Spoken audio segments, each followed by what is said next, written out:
Welcome back, everyone. Dan Hodges with us today, naturalist from Johnny Appleseed Metro Park District, talking about one of my, I want to say favorite, and probably the most interesting insect that I know out there, the praying mantis.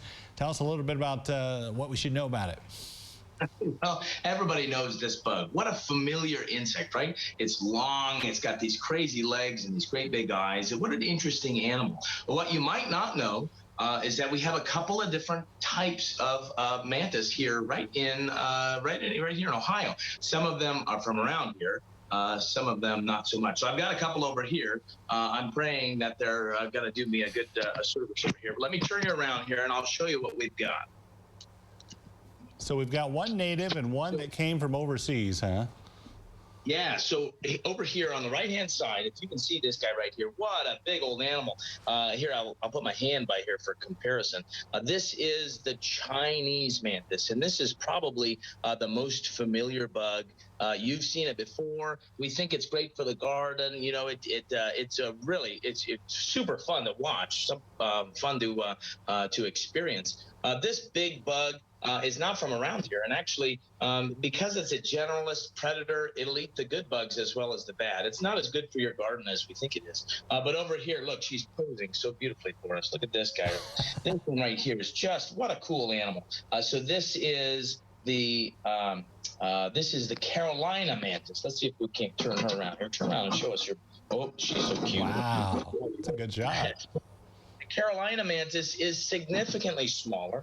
This is a native bug, and this one's really, really good in your garden. It doesn't eat so much of the butterflies as it eats some more of the pests. Either way, these bugs are going to be eating stuff in your garden, and they're not really. I mean, they don't respond to pest numbers. They're not really great pest control. But as much as they are really, really cool bugs, the Carolina mantis much more beneficial than the Chinese.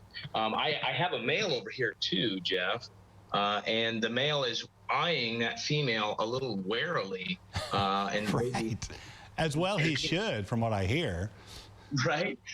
So the male has about a 25% chance of not making it out of his encounter with the female. We'll just put it that way.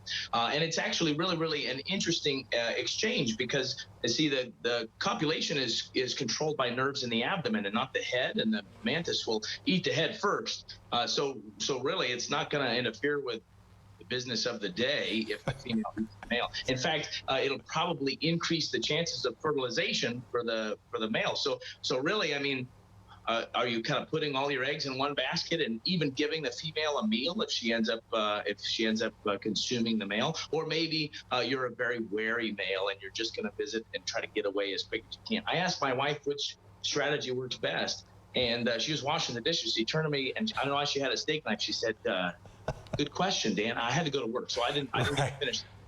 But you know, these guys are really, really cool, and I have some bugs that I wanted to share with them. I don't know if it'll work, Jeff. I'm doing the best I can. You're going to see if these praying mantises will eat them? Is that what you're trying to do?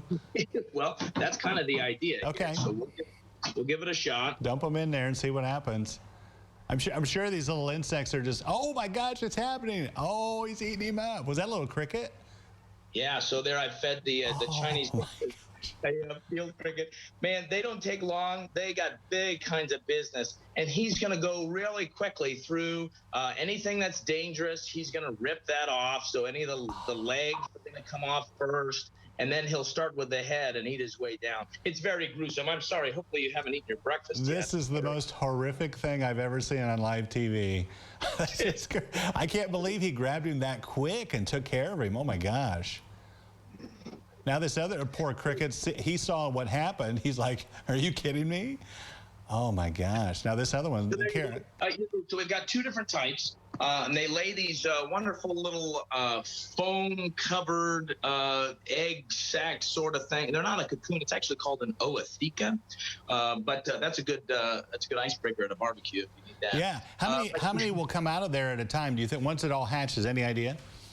50 to 100. I mean, that's kind of a guess on my part, but yeah, there's a lot of babies, a lot of eggs in this kind of foamy material. It's like spray foam insulation. You know what I mean? It kind of hardens as it seals there. But we have a Carolina mantis for you to come and meet, and I'll talk more about this next week, Jeff. But on October 2nd, we're going to have a program called Meet the Wild, and we'll have a Carolina mantis on the trail.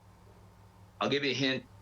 It's a person in a costume, but they're going to share some natural history about these animals and some other really cool stuff. So look out for Meet the Wild. But what really cool animals? The praying mantis, I guess, the Chinese and the Carolina mantis. All right. Right here in your backyard. Very good. I have to get over that traumatic scene I just saw. Thank you so much, Dan, for telling us about it. Hey, you got to get outside and see these bugs. It's a lot of fun. Okay, go see some praying mantis out in the wild. All right, thank you so much, and we'll be back right after this.